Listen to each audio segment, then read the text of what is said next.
Hello everybody and welcome to this veteran dungeon guide for Banished Cells. My name is Geraint and I'll be your host during this dungeon guide. The Banished Cells veteran dungeon is, like normal Banished Cells, located in the Oridon area of the Aldmeri Dominion.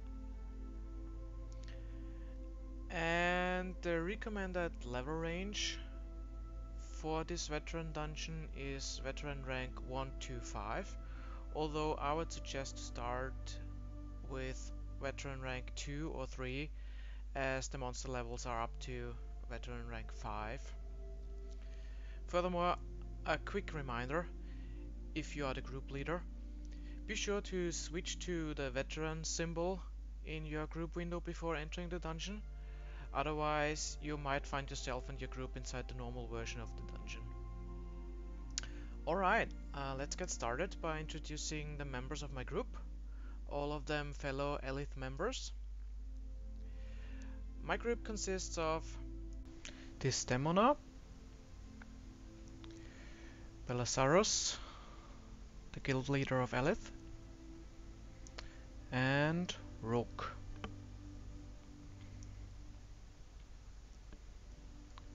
And onward we go.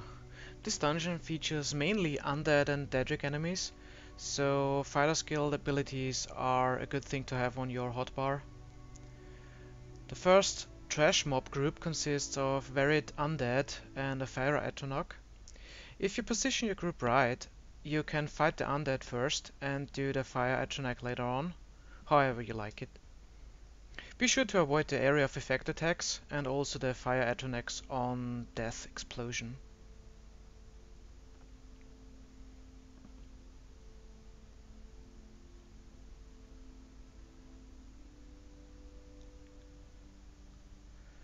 The second monster pack is basically the same as before, so no further tactics need to be explained.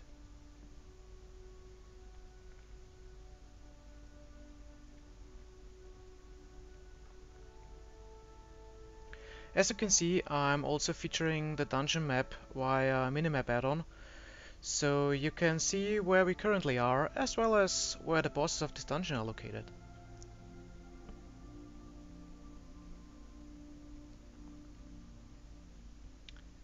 Don't be fooled here, the rest of the monsters are hidden around the corner, so move in, get the aggro, and wait for the rest of them to show up. Then you can fight the melee ones all together and also finish off the ranged ones at the same time or afterwards, how you like it.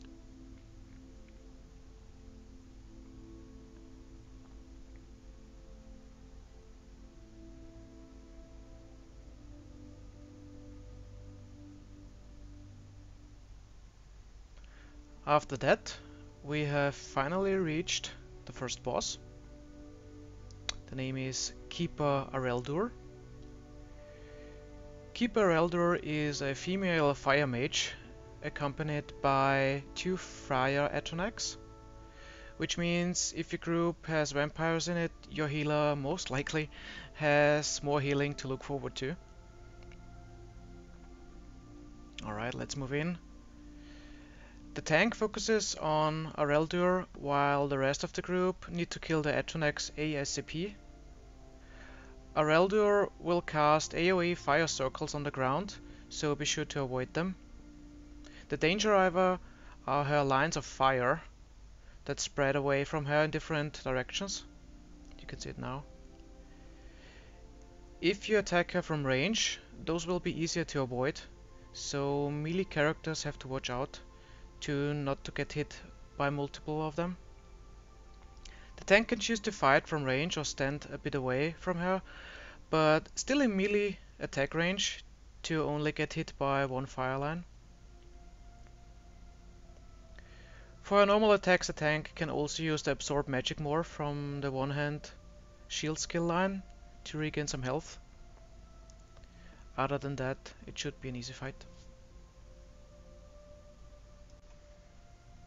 As like in every other dungeon of the game, you can find various other loot like heavy sacks, you can see here, and chests.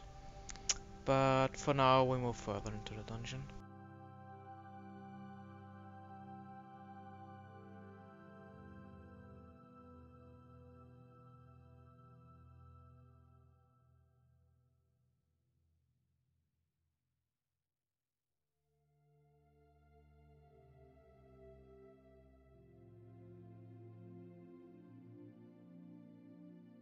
In the background, you can already see the second boss of veteran Banished Cells, but before you can engage it, there is yet another group of undead in the way.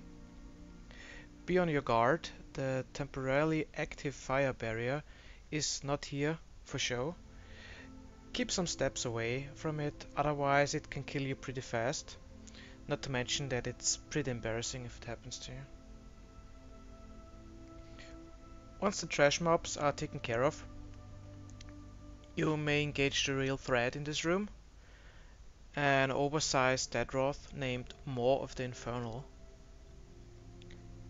Be sure to move in together, otherwise it could happen that you already engaged the boss and some members of your group are still on the other side of that barrier, which is also active during this fight. As you have probably seen already, the fight takes place in quite a large room.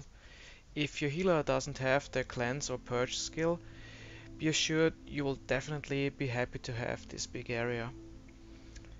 In this guide we will show how to fight this boss without cleanse or purge. This is also known as the circle fight. Maw of the Infernal, like every other Deathroth, frequently uses a very nasty fire breath attack. Again, if your group has vampires, be sure to stay away and keep your distance. Normally the breath is not pointed towards the tank, but you never know what a Deathroth thinks, so the tank has to watch it as well. But the real problem is a debuff on the target that is placed on the first of the aggro list, which should always be the tank, of course. The debuff, as you can see, shows itself with looking like a pool of fire emerging beneath the target's feet. That's why it's really imperative to move around the room all the time, best like we demonstrate here in a big circle, while the healer and damage dealers stay in the middle of the room or outside of the fire reach. While this boss doesn't have an enrage timer, the group can still wipe. If your group damage is too low and you run out of fire free space, because the fire pools will stay in place for a very long time and they do a decent amount of damage and can kill you if you stay in there too long. However, if your damage output is good enough, you can finish this fight around when your first circle around the room is complete. If not, then you still have a little bit of space to do another little circle in the room.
As soon as this boss is down, you can open the gate from the other side of the room with two buttons on the side of the room. Two of my group members will show that real quick before we move on.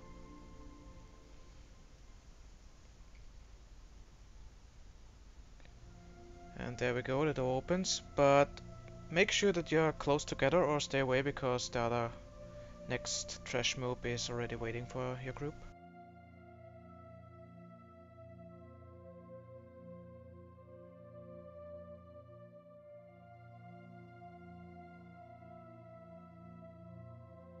Starting from here, the monster setup changes slightly. Your group will encounter more Daedric monsters like Dremora and Clanfears, like you can see in this pack, and the Clanfear is the next one.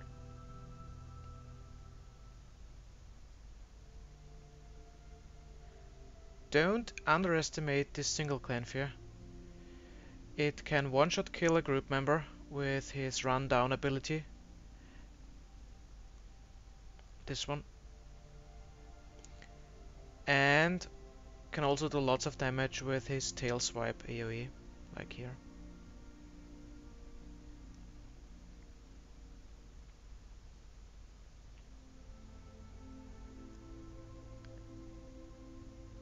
Having done that, we move further down, and this brings us to yet another dungeon boss, Keeper 1 Ale.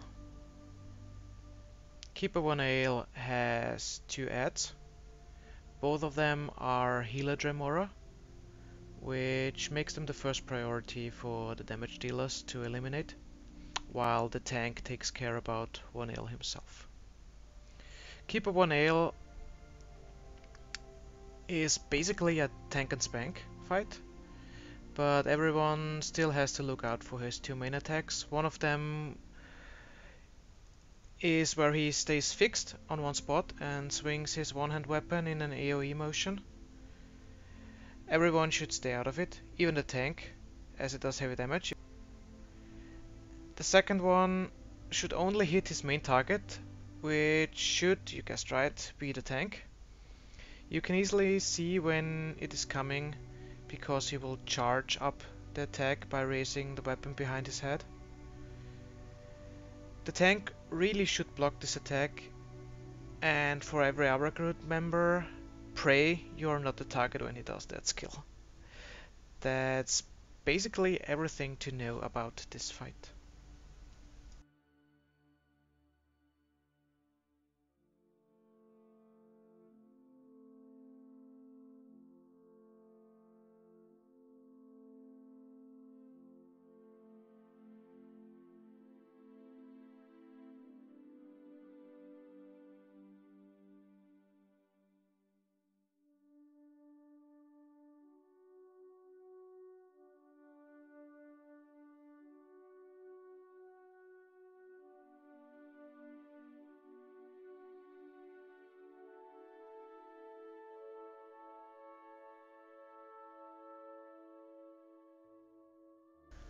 Okay, with Keeper 1 Ale out of the way, we keep moving on to the next challenge of veteran Banished Cells. On our way there, we encounter trash mob groups of undead, all kinds of Dremora and Clanfears and some Flame Atronachs. Watch out especially for the lightning based Dremoras, because they have now the lightning attack, which also does AoE damage. Other than that, it should be like a walk in the park, so to speak. And I will keep quiet now for a while, and we'll provide more insights as soon as our group reaches the next boss.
And here we are.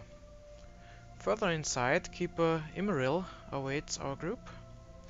Before I start explaining the tactics, I already want to mention the two brazier-like objects in the distance. The things that come out of them are important to note during this fight. With that information given, let me explain what's happening now. Compared to the bosses before Keeper Imril, her attacks are weaker, but what makes this fight difficult is all the action going on in addition. Starting with the braziers, which spawn balls of light, and they will jump to locations where your group is standing and are placing circles of AoE damage there. Your group has to avoid standing in them while still damaging Imril. At the start of the encounter, only 2 of those jumping AoE balls will be present, but the number rises the longer the fight lasts. But this is not the real problem. The real problem is when Keeper Imril jumps into a portal and vanishes, while another portal is opening from which a group of Daedric monsters emerge. There are 3 kind of portal phases, and they repeat themselves for the whole encounter. The first phase is when Imril vanishes, a group of Banekin appears, and on the next phase, on the second phase, it will be Winged Twilights that come out of the portal, and the third phase is the most dangerous, with a group of Clanfears, and they have around 8k HP. And the best thing to do when those groups spawn is to CC them when they appear and AoE them down together.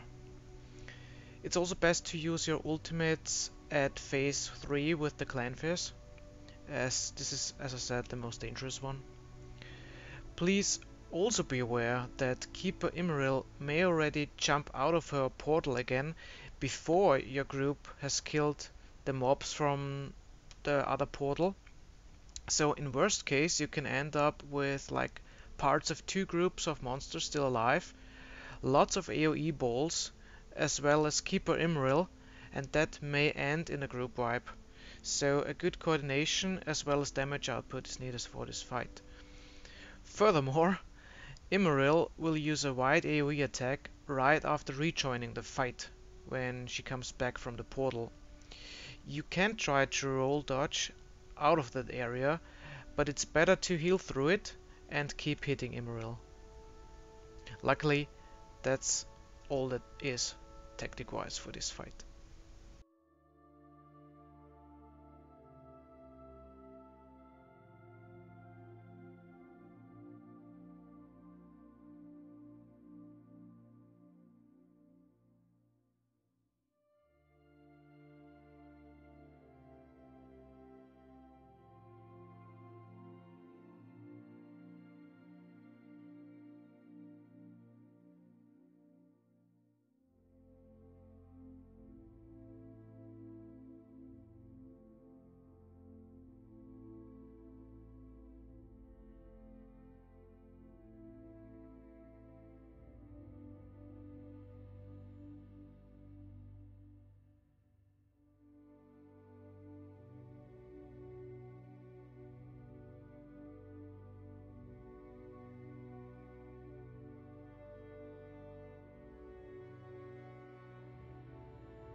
With Keeper Imril finally gone, we move on. Only 2 more boss encounters to go. Well, technically 3, but you will see what I mean in a few moments. Again, only some lesser Daedric mob packs stand in our way, but if you made it this far, you will probably have no problem to send them back to oblivion.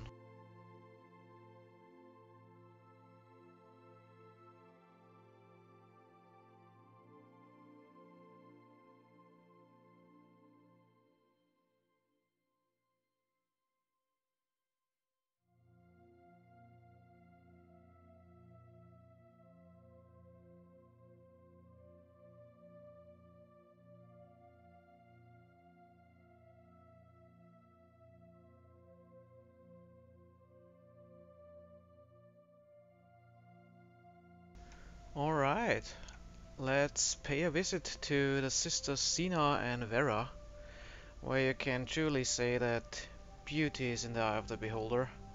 Joking aside, the sisters are harvester archetypes, so they can really pose a danger when they use their AoE wave ability and stun. You can try to roll dodge out of the AoE, but I would suggest to save the stamina to interrupt stun, so you can destroy the healing orbs faster. But it's completely up to the tank to decide what's best for him. In our case, we have a great healer, and I just take the AoE damage. There are two possible tactics your group can use, the common one and the suicidal one, which I will mention briefly later. In this video, as you can see, we will use the most common method. The tank chooses either the left or the right sister, while the rest of the group concentrates on the other one, of course.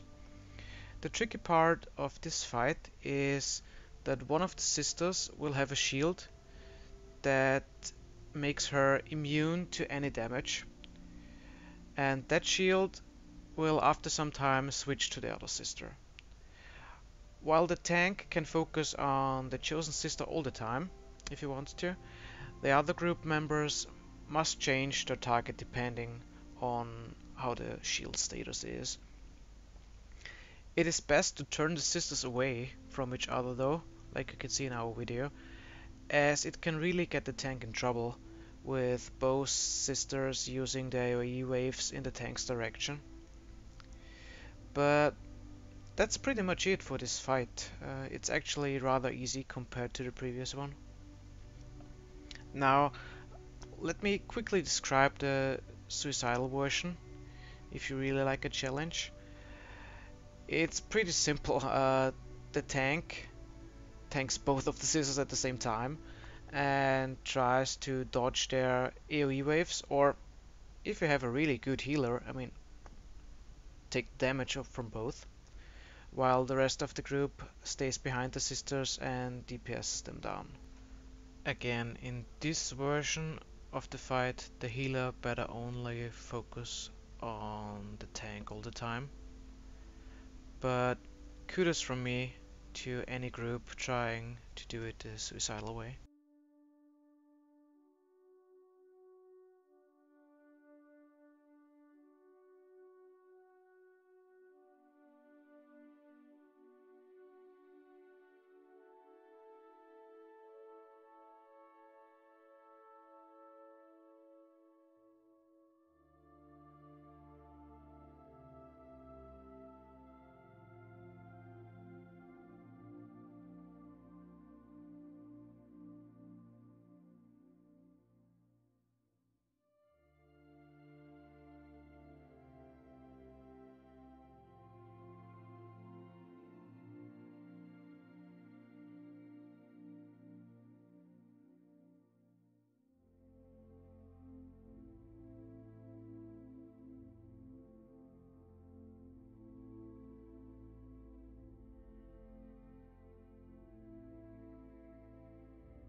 As soon as the sisters are defeated, you can take the steps down that lead to the final boss of veteran Banished Cells, High Kin Lord Rylys. But before you can fight him, there are, you guessed right, monster packs in a way. They are placed at the same area as the boss, but don't worry, you have to activate the orange glowing crystal first to start the boss spawn sequence. So take your time and clear the room first. Having done that, please take note of the red and blue circles to the left and right outer walls. If you are standing near the crystal in the middle of the room, they have a specific role in the upcoming fight.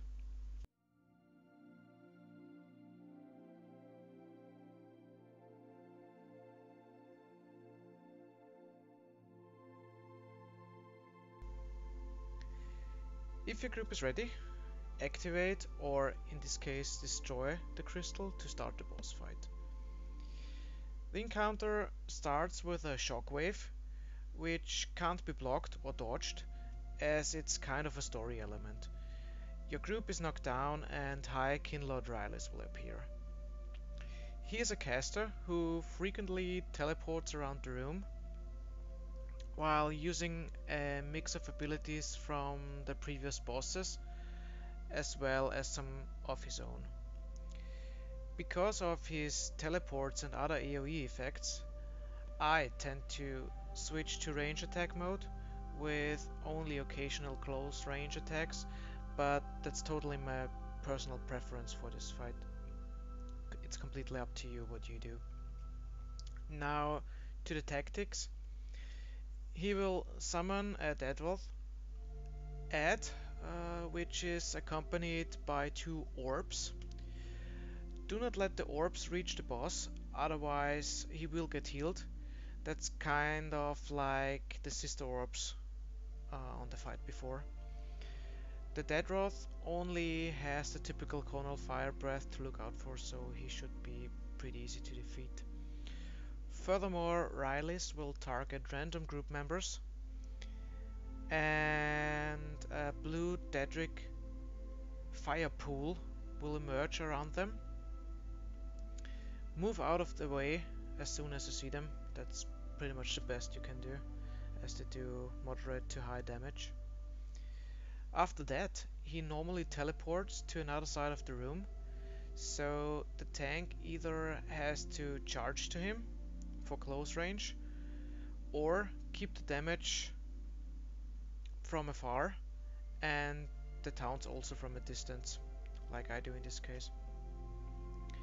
Another mechanic he will use is to trap a group member into a blue or red glowing bubble. Lift that bubble up in the air, burst it there, and let the person inside fall down with either a blue or red debuff. If you watch the color of the bubble carefully, you will already see which color debuff you will get when you fall down, so that's also nice to know. If you don't have a healer that can purge or cleanse the debuff, you have to run to the colored circle to remove the debuff. So if you have the red debuff, move to the red circle. If you have the blue debuff, move to the blue circle. In this video we will show how to remove it using the circles, so we are not cleansing or purging. The mentioned mechanics repeat each other for the whole fight, so a well coordinated group is really needed, and it helps here. Another thing to mention for this boss fight, there are 2 achievements for High Kinlord Rylith. The first one is if you defeat him within 20 minutes of starting veteran Banished Cells, and the second one is if you defeat him without any of your group members cleansing one of the Daedric curses that he puts on you. So that's the red and the blue debuff. Furthermore, as you have probably realized by now, this guide does not include any quests that are available within this dungeon, because this guide only focuses on the various encounters of the dungeon.